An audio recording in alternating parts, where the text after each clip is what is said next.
Bonjour, c'est Romain Mousset. Aujourd'hui, nouveau format de questions-réponses, mais avant, je vais me permettre de faire un petit point actualité parce que ça fait un certain temps que je n'ai pas fait de vidéo sur ma chaîne YouTube. Alors, comme j'ai déjà eu l'occasion de le préciser à plusieurs reprises à travers diverses vidéos, notes de lecture ou autres formats, je ne suis pas youtubeur professionnel et j'effectue les notes de lecture et les diverses vidéos lorsque j'ai le temps, lorsque je n'ai pas beaucoup de clients, donc beaucoup plus facilement en période hivernale. Et là, c'est vrai qu'en ce moment, j'ai pas mal de clients, il y a pas mal d'animations et de formations qui se font, on est au printemps, et j'ai aussi tout un jardin à m'occuper en termes de potager, en termes même d'amélioration de l'habitat de manière générale, donc j'ai un peu moins de temps pour ma chaîne YouTube, et m'en excuse, d'autant plus que j'ai reçu certaines questions que je vais traiter aujourd'hui, qui sont en attente depuis à peu près 2 mois.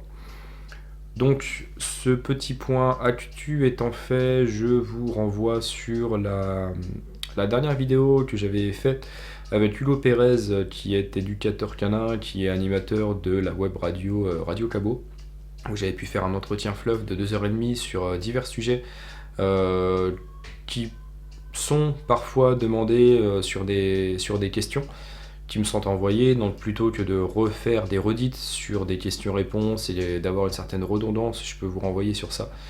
Voilà, c'est une vidéo assez intéressante sur laquelle sont développés divers sujets. Alors, il y aura 3 questions principalement qui vont être traitées aujourd'hui. La première question étant quel livre conseilles-tu pour débuter dans l'éducation canine ou à défaut en tant que propriétaire de chien, en tant qu'humain familier, pardon. Quel livre pour mieux comprendre le chien et pouvoir avoir une relation optimale avec lui. Donc moi, à cette question, il y a 3 ouvrages que je recommande particulièrement. D'ailleurs, des ouvrages que j'ai ici. Donc je vais les prendre, il y a celui-ci. Hop, allez, on va venir ces deux-là. Et le troisième, ok. Ça, c'est une partie des ouvrages que j'ai sur le chien. Donc, premier ouvrage que je recommande et avec lequel j'ai déjà fait une note de lecture que vous pouvez retrouver en format long. Je mettrai le lien dans la description. C'est Tout sur la psychologie du chien de Joël Dehass. Moi, j'ai une édition de 2009, mais il y a une nouvelle édition qui avait été mise à jour en 2018 maintenant. C'est un livre vraiment complet. Qui permet de comprendre tout sur la psychologie du chien, mais de manière générale le chien de A à Z, avec différentes grilles de lecture. Mais je ne vais pas m'attarder davantage sur cela. Je vous dis, regardez la note de lecture qui a été effectuée sur cet ouvrage.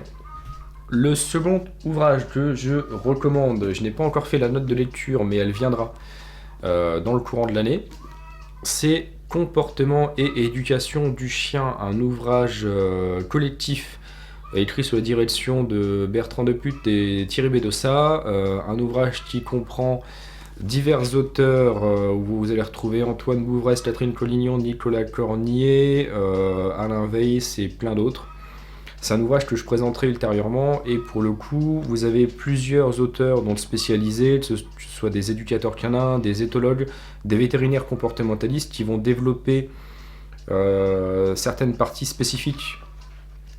Je me permets de vous présenter ou pas vite fait, si voilà. Regardez juste le sommaire. Je présenterai l'ouvrage, je vous dis un peu plus tard. Vous avez vraiment tout qui est expliqué. Alors c'est assez scientifique parfois, difficilement, un peu moins accessible on va dire, mais c'est un ouvrage tout de même qui est très intéressant. Vous retrouverez pêle-mêle les modes de communication chez le chien âgé, les conduites agressives, les comportements d'agression, les molécules utilisées en troubles du comportement. Donc ça va vraiment loin, au-delà des descriptifs, donc des comportements, qu'est-ce qui peuvent être utilisés comme en termes de médicamentation. Les troubles du développement comportemental chez le chien, bien traitant ses comportements en collectivité. Donc de façon plus accessible pour vous, vous allez trouver établir une relation avec son chien, hiérarchie, dominance et agressivité, les lois de l'apprentissage, de la théorie à la pratique, éduquer au quotidien, l'éducation canine au quotidien, la rééducation comportementale, les techniques de communication avec les propriétaires du chien, etc., etc. Vous avez vraiment énormément de choses. La troisième partie étant l'approche scientifique du comportement du chien, les origines du chien, l'histoire évolutive du chien et des races revisitées par la génomique, l'écologie et la socialité du chien. Bref, c'est un ouvrage qui brasse large que je présenterai ultérieurement. Donc tout sur la psychologie du chien, comprendre comportement et éducation du chien. Il y avait la suite que j'ai achetée mais que je n'ai toujours pas lue. Donc une approche interdisciplinaire. Comportement et bien-être du chien. Donc le second volume, celui-là, il a été écrit par Thierry Melessa et Sarah Jadin. Donc qui est la suite, et les deux personnes étant de notoriété publique et compétentes dans leur domaine respectif. Il faudrait que je le lise et que j'en fasse une note de lecture aussi. Voilà. Donc celui-là, c'est la suite, mais je ne l'ai pas lu. Donc si je vous le conseillerais, ce ne serait pas forcément objectif, puisque je ne l'ai pas lu, mais dans tous les cas, il n'y a pas de raison qu'il soit mauvais. Et le troisième, donc j'ai déjà fait une note de lecture également, Le chien, cet animal qui nous échappe, d'Audrey Ventura. Ça, c'est vraiment un livre qui est pour le coup très vulgarisé, très facile d'accès pour tout le monde. Et voilà, je ne vais pas une fois de plus m'étaler là-dessus. Vous pouvez trouver la vidéo de notes de lecture de cet ouvrage, d'autant que je vais prochainement réaliser sur ma chaîne YouTube, il faut absolument que je prenne le temps parce que ça fait 2 mois qu'elle m'en a parlé, une interview, un entretien avec Audrey Ventura, où justement on pourra développer certains aspects de son livre, mais moi j'aimerais même aller au-delà parce que c'est une personne avec une philosophie dans le chien qui est très intéressante. Et voilà, comme j'avais eu l'occasion d'articuler des formats d'entretien que j'avais commencé en août dernier, sur lesquels je vous renvoie également, des entretiens voilà, où je voulais donner la parole à des personnes qui offrent des approches intéressantes dans le soin autant du chien que de l'humain. J'ai fait un entretien avec une kinésiologue animale, un entretien avec une personne qui fait des soins énergétiques, du Reiki et de la communication animale. J'ai fait des entretiens après avec diverses personnes qui étaient plus dans le côté et l'accompagnement humain. Là, on est plus sur une approche dite spirituelle ou ésotérique, avec ma compagne qui est canal direct, qui est cartomancienne et qui a d'importantes facultés médiumniques ou bien même dans le développement personnel. J'avais fait un entretien avec Loé Gégou aussi, qui est thérapeute, qui est énergéticienne et qui fait des massages. Il y a d'autres entretiens ultérieurs que je vais faire, notamment avec un chaman, notamment... bref, il y a d'autres personnes encore, d'autres entretiens qu'il faut que je fasse. Il y a vraiment beaucoup de travail à faire sur ça. Et voilà, à la base, les entretiens étaient faits pour permettre de prendre en compte l'humain dans les problématiques qu'on peut rencontrer avec son chien, le chien n'étant que le reflet généralement de nos problématiques à nous, donc c'était intéressant, en me basant évidemment sur les travaux de Boris Cyrulnik, sur les travaux de Rupert Sheldrake avec la théorie des champs morphiques. Tout ça, c'est très intéressant, j'en parle dans la vidéo, dans l'interview de Radio Cabot, donc je vous invite une fois de plus à la regarder. Mais voilà, fermeture du point actu, et enfin pour le coup de la première question aussi qui m'était posée. Donc voilà, quel livre conseiller pour l'éducation et la première appréhension du chien? Donc je vous le redis, Le chien, cet animal qui nous échappe, d'Audrey Ventura, note de lecture sur ma chaîne YouTube. Comportement et éducation du chien, note de lecture à venir sur ma chaîne YouTube, ouvrage majeur qu'il faudrait vraiment que j'épluche, et note de lecture que j'ai déjà effectuée, tout sur la psychologie du chien de Joël Dehaas, sachant qu'il y avait un format synthétique, un ouvrage qui était paru en 2009 sur la même année que tout sur la psychologie du chien. Joël Dehaas avait écrit Mon chien est heureux, note de lecture aussi que j'avais effectuée sur ma chaîne YouTube, la première, il y a 4 ans maintenant.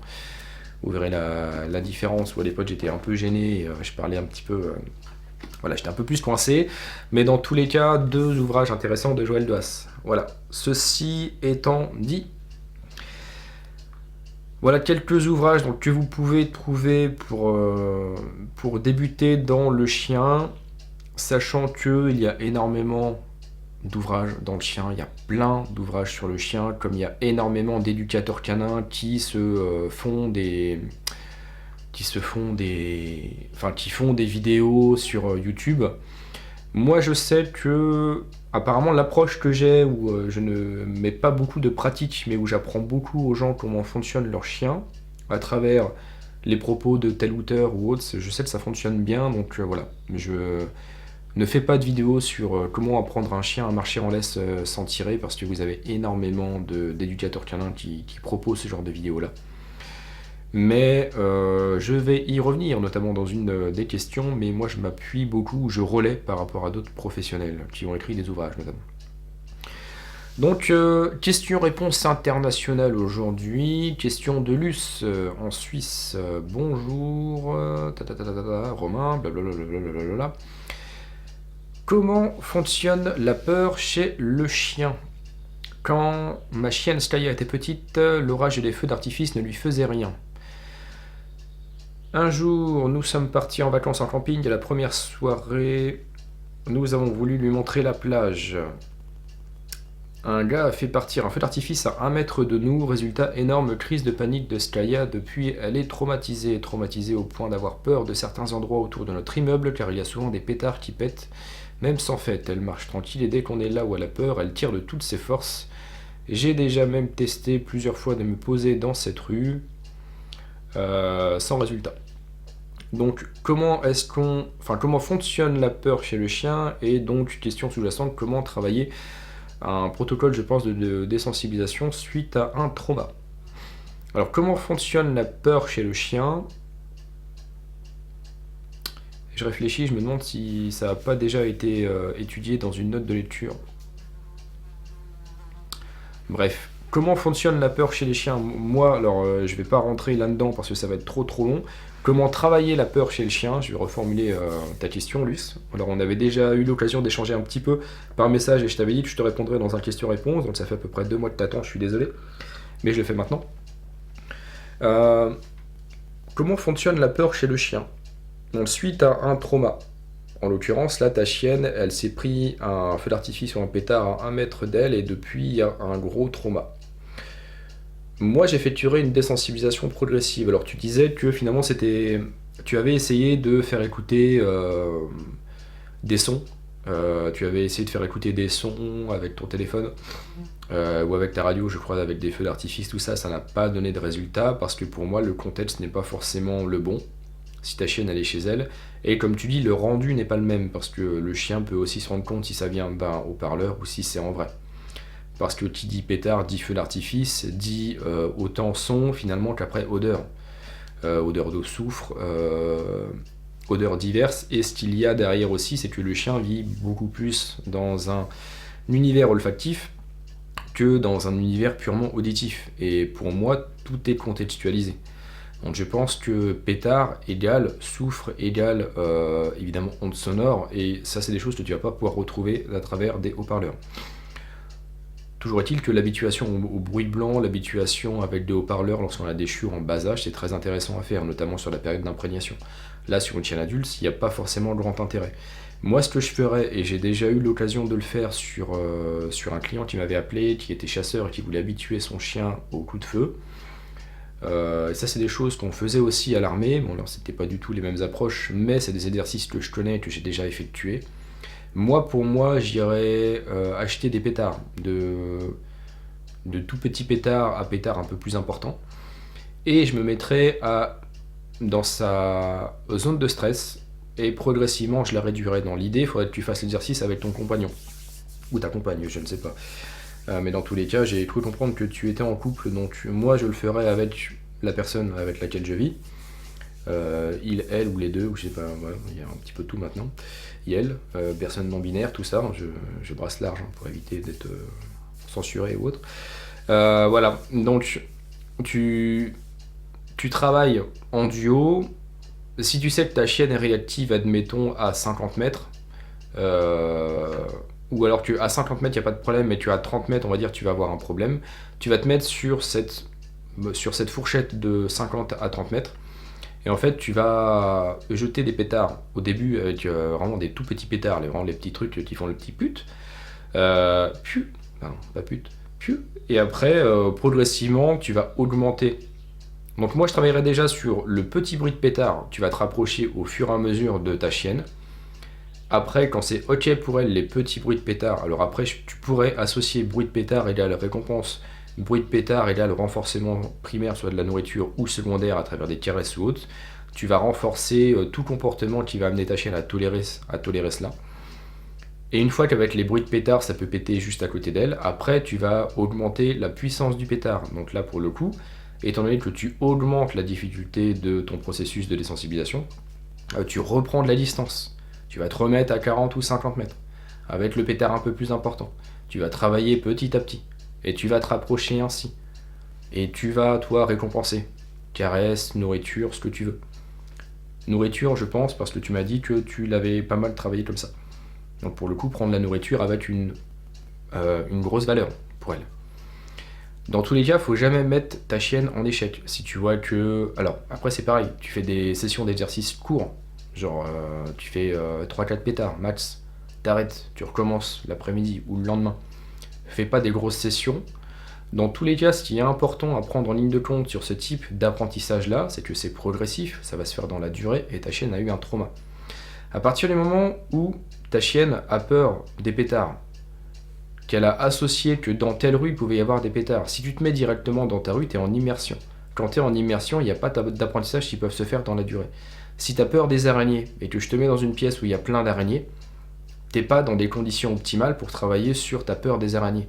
En revanche, si je te mets dans une pièce à côté d'une pièce où il y a plein d'araignées, où tu peux les voir à travers une baie vitrée par exemple, et où on va travailler sur l'approche, le fait que tu peux toucher la baie vitrée, que tu n'as pas d'araignées, que tu n'es pas en contact avec des araignées, là tu vas être dans des conditions idéales pour travailler. Après, on va te mettre dans une pièce avec une seule araignée, puis après progressivement tu vas t'approcher, tu vas la toucher en étant récompensé. Et après, on va mettre 2 araignées, 3 araignées, 4 araignées, 5 araignées. Tu comprends ce que je veux dire? Ce qu'il y a, c'est qu'il y a un élément essentiel à prendre en ligne de compte, c'est ce qu'on appelle les différentes zones. Zone de confort, zone de stress, zone de déclenchement. Ou seuil de déclenchement, seuil de stress, etc. Dans ce schéma que je te mets là, tu comprends que la zone de confort, admettons, c'est ta chienne, elle voit une personne qui manipule un pétard à 50 mètres, il n'y a pas de problème, parce que la personne est loin. Comme je te disais, je répète ce que je te disais tout à l'heure, quand tu es à 40 mètres, ta chienne commence à stresser, mais la personne est encore suffisamment loin. Donc c'est-à-dire qu'elle va bloquer sur le pétard, bloquer sur la personne, mais elle passe à autre chose. Elle est encore capable de passer à autre chose. C'est à ce moment-là que tu vas travailler. Parce que là, tu vas renforcer tout comportement qui va l'amener justement à ne pas bloquer, à ne pas se focaliser sur sa peur. Là, tu travailles un processus de désensibilisation. Et sachant que si la personne est à 30 mètres ou à 20 mètres, là c'est trop, ta chienne elle est trop en stress, et là, tu peux rien faire.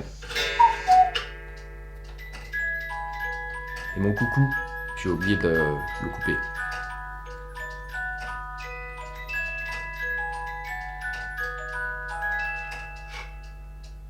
J'ai une maison de vieux. Et donc, quand ta chienne est en stress, qu'elle est inhibée dans la rue, ou qu'elle est juste à côté du pétard, là, comme je disais, tu peux rien faire. Parce que t'es déjà, là, tu la mets en échec. Tu te mets en échec. Vous vous mettez tous les deux en échec. À ce moment-là, comme je te dis, t'as pas d'apprentissage qui peuvent se faire. Si t'es dans une maison en feu, et qu'on te demande à ce moment-là, je sais pas, est-ce que tu peux me réciter la table de multiplication des 5? Tu vas juste te dire, mais c'est pas le moment, là, il faut juste que je m'en aille parce qu'il y a le feu, tu vois ce que je veux dire? Pour ta chienne, c'est pareil. Si elle est traumatisée dans la rue, ça sert à rien de vouloir jouer avec elle, de vouloir lui proposer de la nourriture, ou bien même de rester dans la rue immobile en te disant ça va passer. Parce qu'une fois de plus, si toi t'as peur des araignées, que je te mets immobile dans une pièce avec plein d'araignées en disant ça va passer, t'as une chance sur 2. Généralement, tu vas t'inhiber, tu vas plus rien faire, tu vas pas bouger. Et là, extérieurement, on va dire là vous voyez, elle est plus en train de crier, elle est plus en train de chercher à se barrer, elle est guérie. C'est le principe de l'éducation traditionnelle ou coercitive, où tu mets le chien en inhibition pour ne pas qu'il bouge. C'est le principe de tous les et du dog et de toutes les méthodes, je pense la méthode gun ou autre, où en fait on met face à un chien agressif, un chien encore plus agressif qui va bien l'agresser comme il faut, comme ça l'autre il va s'inhiber par rapport à ce chien là, et résultat de la vidéo, voilà, le chien il est guéri, vous voyez, il s'attaque plus à l'autre chien. C'est juste contextualiser. C'est-à-dire que moi je fais 65 kg, si je tombe sur un mec de 120 kg dans la rue qui m'agresse, il y a de fortes probabilités que je m'inhibe. Généralement moi je vais plutôt fuir, parce que je suis, voilà. Mais en revanche, si moi j'agresse un mec de 40 kg dans la rue, il y a de fortes probabilités que j'ai le dessus. Mais ça veut pas dire que maintenant je suis devenu un guerrier et que je peux agresser tout le monde, ça veut juste dire que face à cette personne dans ce contexte précis, j'ai obtenu ce que je voulais. Donc le principe de mise en inhibition, c'est un petit peu la même chose dans la mesure où ça va être contextualisé. Ne mets pas ta chienne en échec. Moi donc pour le coup, pour revenir à ta question, comment fonctionne la peur chez le chien, comment travailler la peur chez le chien, ça va être la même chose. Parce qu'une fois de plus, je vais pas t'expliquer tous les processus physiologiques qu'il y a au niveau de la peur, voilà, et toutes les déchargements d'hormones et tout ça, à la limite, on s'en fout. Comment tu travailles la peur, enfin, on s'en fout. Tu peux trouver des ouvrages ou des articles spécialisés là-dedans si tu t'intéresses à ça. Mais comment travailler la peur chez le chien? Moi, je la travaillerais comme ça. Mets-toi dans des scénarios, dans des situations où tu peux travailler ta chienne de façon optimale et travaille petit à petit. Une désensibilisation, c'est progressif. Un processus de rééducation, ça peut s'échelonner sur plusieurs jours, plusieurs semaines. Tout est très progressif. Dans tous les cas, ne travaille pas directement dans la rue, ou si ta chienne a été traumatisée avec un feu d'artifice sur la plage, ne va pas travailler sur la plage. Va dans un environnement neutre. Idéalement, un grand champ. Un grand champ, et même, si tu veux vraiment être pointu, tu travailles dans un grand champ et tu vas même te mettre dans le sens contraire du vent. Parce que la personne qui t'accompagne, qui va faire péter les pétards, le bruit du pétard, le son va même partir dans l'autre sens du vent. Je sais pas si tu vois ce que je veux dire. Enfin, moi, quand je faisais du pistage dans l'armée de terre, l'un des facteurs déterminants quand tu envoyais un chien en pistage ou bien même en recherche de fouille, c'était la direction du vent, le sens du vent. Donc si ta chienne a peur du bruit, si même toi tu travailles dans le sens contraire du bruit, ça fait que non seulement tu as la distance, mais en plus même le son est atténué. Et c'est en prenant tous ces multiples facteurs-là qui font que progressivement, tu vas réussir à cela. Donc, c'était toi, Luce, qui m'avais posé la question sur les livres aussi, en amont. Donc, pour les livres, je t'ai répondu. Par rapport à ça, moi, voilà comment je te répondrai.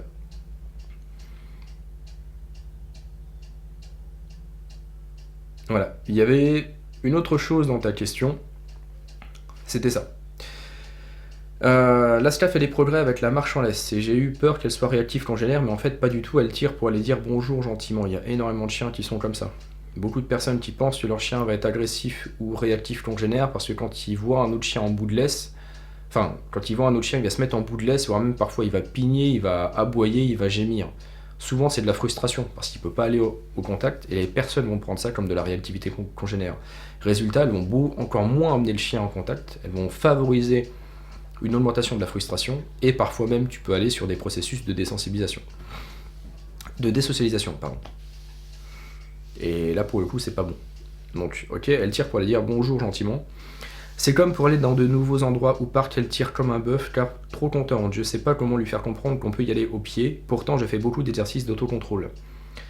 L'exercice d'autocontrôle, alors ça dépend comment est-ce que tu le fais, mais ça va pas avoir un résultat pertinent. Enfin bref, je vois pas le lien en fait entre ton exercice d'autocontrôle et ta marche en laisse. Est-ce que c'est un exercice d'autocontrôle en laisse que tu lui fais ou pas? Parce que si tu travailles d'un autocontrôle à la gamelle sur les passages de porte et que tu mets ta chienne en laisse et qu'elle est excitée, t'es dans un autre contexte d'exercice. Comment lui faire comprendre qu'on peut y aller au pied? Et bah c'est tout bête, j'ai fait une note de lecture sur un ouvrage Apprendre à mon chien à marcher en laisse sans tirer de Catherine Collignon, je t'invite à la regarder si tu l'as pas faite. Si tu ne l'as pas fait, pardon. Le chien va tirer en laisse parce qu'il va être content d'aller vers un objectif, aller au parc, aller vers un congénère. Si toi tu vas le suivre derrière, tu vas l'accompagner, tu vas renforcer ce comportement. Tu vas faire comprendre à ta chienne, t'as raison de tirer, moi je te suis derrière. Alors que si tu joues sur ta posture, ton centre de gravité, ta gestuelle, ta conduite de laisse, et que tu vas... Mais tout ça c'est expliqué dans la note de lecture, c'est pour ça que je ne rentre pas dans les détails là. Si tu prends en compte tout ça, que tu fais les exercices qui sont préconisés dans cet ouvrage, que tu peux trouver sur le site Animalin, tarif 9, je crois qu'il doit être à 15 €, tu peux même le trouver en édition abîmée à 8 ou 10 €, je crois, c'est vraiment super accessible hein, pour le coup. C'est un ouvrage qui est très pratique, que j'ai présenté sur une autre note de lecture au stylet, apprendre à ma chien, faire ça, voilà. Voilà. T'as même le petit DVD qui va avec les exercices pratiques, si t'es plus visuel à travers un DVD qu'à travers de la lecture d'un ouvrage. T'as les deux, livre, support, DVD. C'est un tout petit ouvrage qui fait, je sais plus, 70-80 pages, 82 pages. Et dessus, tu as tout qui est expliqué, des petits exercices à mettre en place. Il y a énormément de choses, que tu travailles au clicker ou non. Donc, si tu cherches des méthodes qui fonctionnent, moi je travaillerai comme ça. Donc justement, tu joues sur ta posture, Tu joues sur ta conduite de laisse, tu vas pas renforcer ta chienne quand elle va y aller. Après, il y a plein de petits trucs à mettre en ligne de compte. C'est-à-dire que tu vas pas la travailler, admettons, à 100 mètres. Si tu sais qu'elle va tirer pendant 100 mètres pour aller au parc, après, une fois de plus, il faut travailler dans les endroits où tu peux scénariser cela. C'est-à-dire que moi, dans ce cas, je la travaillerai, admettons, sur 5, 10, 15 ou 20 mètres. Je lui apprendrai à pas tirer en laisse. Et après, le reste, vas-y. Ou en longe ou en liberté. On va pas travailler sur 100 mètres de distance d'un coup. Mais après, il y a plein de petits trucs à prendre en ligne de compte, mais je vais pas trop m'étaler sur ça. Regarde la note de lecture, si tu veux, achète le bouquin. En plus, tu me demandais quel type de bouquin tu pouvais acheter. Mais voilà, sinon la vidéo va être trop longue. Il y a des questions-réponses, j'ai pas envie qu'il ne soit trop long.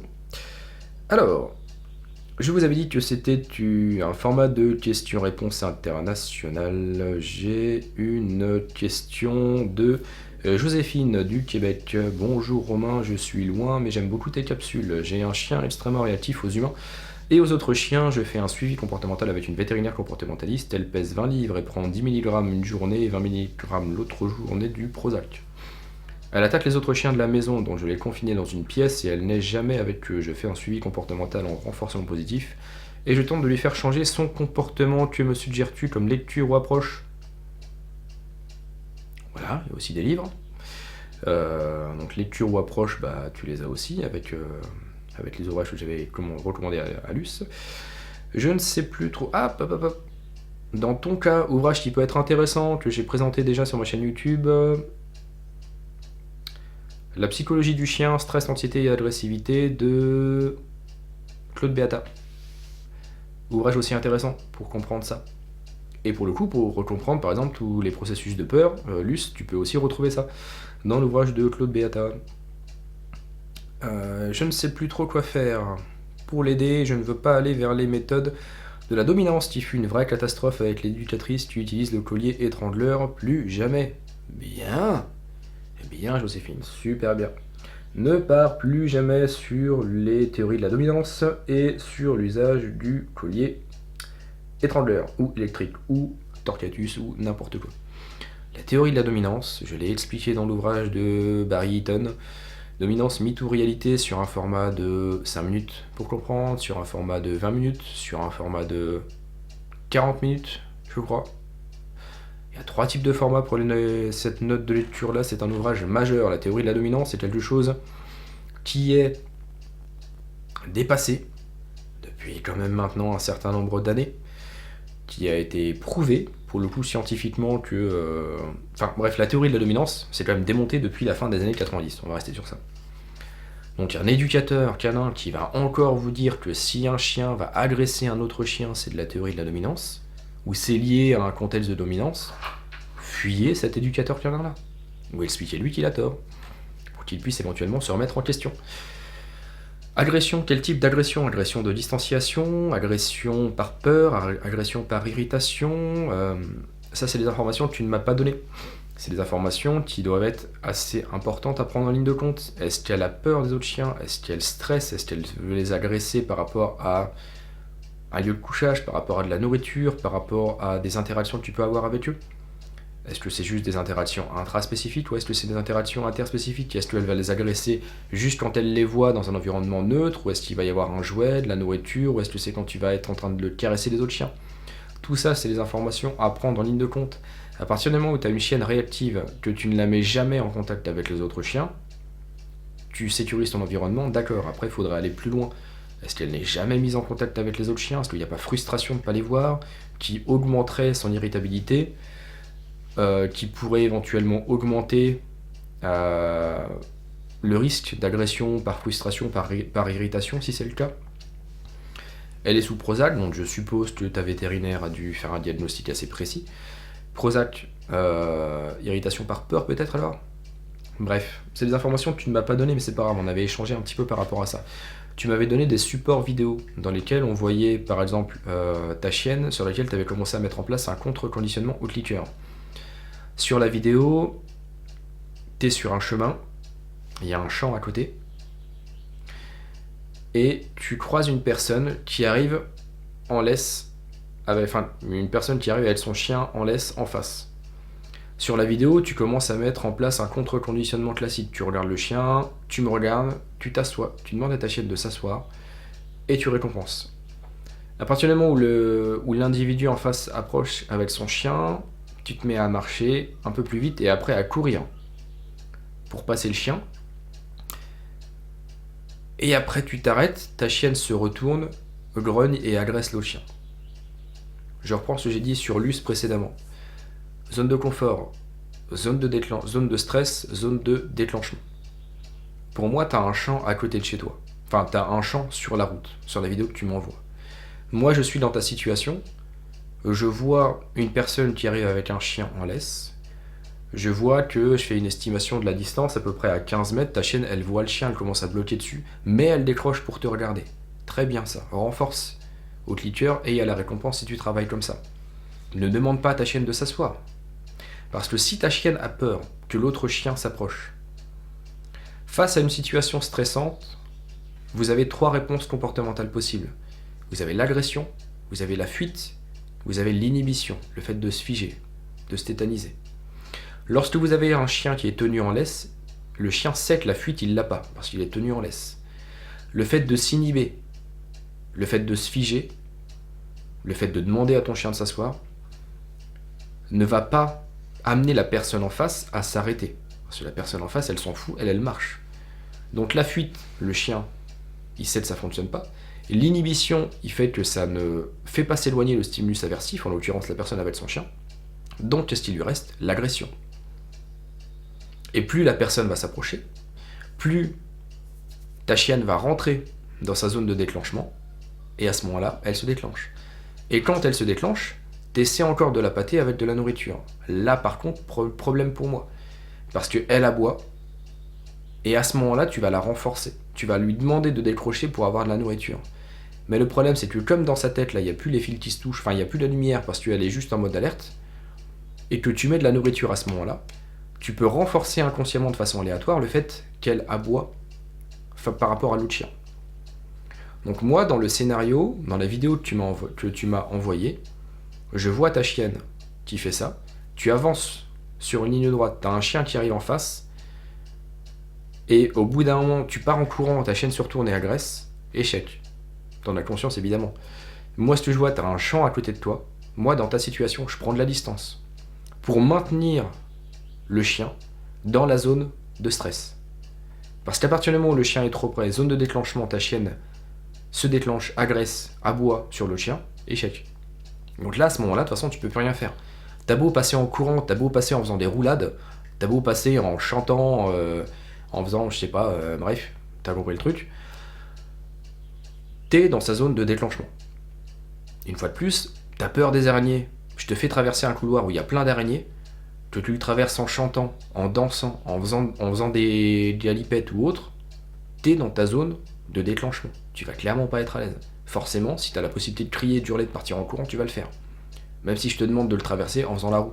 Tu vas pas être assuré parce que t'es dans ta zone de stress.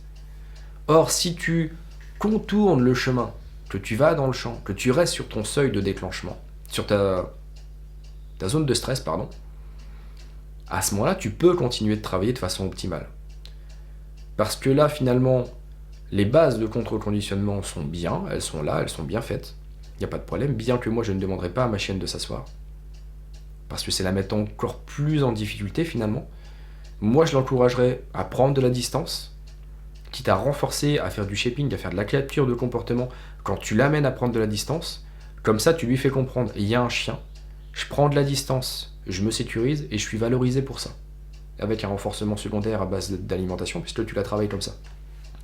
Mais si ta chienne a peur des autres chiens, admettons que c'est ça, parce qu'après tout, comme je te disais, j'ai pas toutes les infos.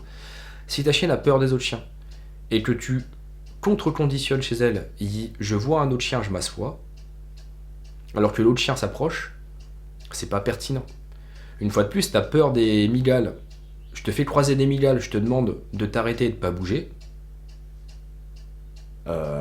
C'est pas ça, c'est pas cette position-là qui va te faire accepter la migale, d'autant que tu vois que la migale continue de s'approcher de toi. Et au contraire, même, ça va éveiller ton stress, ça va éveiller ta réactivité. Donc là, pour le coup, lui demander de s'asseoir, pour moi, pas bon. Lui demander de prendre de la distance, de la renforcer sur ça, bon. Après, de ne pas mettre ta chienne en seuil de déclenchement et de rester toujours dans la zone de stress, bon. Parce qu'à ce moment-là, tu peux la travailler. D'autant que sur ta vidéo, finalement, ta chienne, elle passe en courant à côté de l'autre chien, elle se retourne, elle agresse le chien. Le chien est à peu près 5 mètres. Donc c'est beaucoup plus facile que quand tu as un chien. Moi, j'ai une cliente actuellement, elle a une chienne avec un seuil de réactivité de 40 mètres. C'est-à-dire qu'à 40 mètres, elle blotte sur le chien, elle aboie. Enfin, elle faisait ça avant. Depuis 2 mois maintenant, elle arrive à passer à 5-10 mètres du chien et a pu aboyer. En 2 mois, il y a eu une diminution de la zone de déclenchement de 30 mètres. C'est ça, oui, je suis pas bon en maths. Oui, c'est ça, à peu près. Donc là où je veux t'emmener, c'est que tu as déjà une zone de déclenchement qui est réduite. Donc permets-toi de prendre de la distance et une fois de plus, scénarise au maximum. Va travailler dans des environnements où tu sais que tu peux avoir des champs, où tu sais que tu peux avoir de la distance. C'est sûr que si tu es en environnement urbain et changer de trottoir, c'est t'amener directement au milieu de la route, pas forcément l'idéal. Si elle est sous Prozac, en plus, tu as une aide médicamenteuse qui, théoriquement, diminue les seuils de déclenchement. Donc moi, je la travaillerai comme ça. Après, par rapport à ta problématique, si elle a peur des autres chiens et que les autres chiens vont forcément au contact, qu'elle ne soit jamais en contact avec les autres chiens, c'est bien. Le problème, c'est que voilà, ça dépend aussi de comment est mis en place ton environnement. On en revient sur ça. Si elle voit les autres chiens à travers une barrière bébé, ou si elle les sent à travers une porte, qu'elle sait qu'ils sont là, mais elle y a jamais accès, d'un côté c'est bien parce que tu évites les agressions, mais d'un autre côté, tu peux mettre aussi ta chienne, comme je te disais, en seuil de déclenchement, en augmentation d'irritation. Et pour le coup, ça peut être contre-productif aussi. Mais ça, pour le coup, j'ai pas toutes les infos. Donc en tout cas, sur l'exercice que tu m'as montré, moi je travaillerai comme ça. Parce que pour le coup, comme je te disais, tu vas te mettre en échec à partir du moment où tu vas accélérer, où tu vas demander à ta chienne de s'asseoir, parce que tu rentres dans la zone de déclenchement. Et tu rentres en courant ou en marchant, dans tous les cas, tu es dedans. Voilà. Donc, format de questions-réponses terminé. Donc on a vu quel livre conseiller pour un chien, comment travailler la peur chez le chien et comment finalement travailler de la réactivité congénère. Comme vous avez pu voir, de toute façon, il y a le facteur déterminant à prendre en ligne de compte, c'est toujours zone de confort, zone de déclenchement et zone de stress. Enfin, zone de confort, zone de stress, zone de déclenchement. Et après, évidemment, gérer l'état émotionnel de votre chien. Passer sous une aide médicamenteuse, ça peut être intéressant. Après, elle est sous Prozac. Bon, je pense qu'il y a eu une analyse qui a été effectuée avant. Moi, j'ai des chiens en réactivité sur lesquels on peut travailler avec des fleurs de bac, sur lesquels on peut travailler avec du CBD. J'en ai aussi où justement ça n'a pas été suffisamment conséquent, et là on peut passer sur du Prozac, sur de la fluoxétine, etc. etc. Ça c'est de la médicamentation après qui peut être un plus pour mettre en place un contre-conditionnement. Donc voilà, à venir sur la chaîne YouTube, donc un entretien d'Audrey Ventura, qui sera je pense une très belle émission sur ma chaîne YouTube. Une note de lecture de l'ouvrage qui est en cours. Don't Shoot the Dog. Ouvrage pour le coup majeur, bon, qui est sorti il y a à peu près 20 ans maintenant, mais ouvrage de Karen Prior sur toutes les techniques de conditionnement. Comment comprendre justement le modelage du comportement en conditionnement opérant, clicker training, mais justement même comment comprendre je me répète beaucoup là, comment conditionner un comportement valable autant chez le chien et chez l'humain, car je l'ai déjà expliqué, je l'ai expliqué assez régulièrement à mes clients, les lois de l'apprentissage sont les mêmes pour le chien et pour l'humain. Donc on reviendra dessus lorsque j'aurai le temps. Progressivement, j'espère ne pas trop prendre de retard par rapport à cela. Donc l'ouvrage à venir, l'ouvrage de Karen Prior, donc Shoot the Dog, un entretien avec Audrey Ventura. J'aimerais également dans le courant de l'été, vous présenter un entretien avec un chaman exerçant en forêt de Brocéliande, car je vis en Bretagne, sur tout le côté énergétique. Et là, on parle un petit peu plus, on quitte le domaine du chien pour s'intéresser à l'humain, car comme on me l'a appris lors de mes diverses formations, l'éducation canine, c'est 70% sur l'humain, 30% sur le chien. N'hésitez pas donc à continuer à m'envoyer vos questions, même si voilà, je mets un certain temps pour y répondre, quasiment 2 mois pour l'US, je suis sincèrement désolé. Et comme je le disais, j'ai pris pas mal de retard sur ma chaîne YouTube et c'est quelque chose de secondaire. En tout cas, je vous remercie de me suivre même à l'international. Voilà, je sais que ma chaîne YouTube comprend, je sais plus, on est à presque 400 abonnés maintenant. C'est une chaîne très modeste, je me prédestine pas du tout à faire des profits, à faire du bénéfice par rapport à cela. C'est entièrement du bénévolat, mais je trouve ça intéressant parce que si ça aide des gens à travers des notes de lecture, à travers certains exercices, certains conseils gratuits, je trouve que mon travail est fait. Donc je vous remercie en tout cas de me suivre sur ma chaîne YouTube. N'hésitez pas à liker, à partager, c'est comme ça que les algorithmes YouTube fonctionnent et que ça permet à d'autres personnes éventuellement de découvrir mon travail. Je vous remercie, prenez soin de vous et je vous dis à bientôt.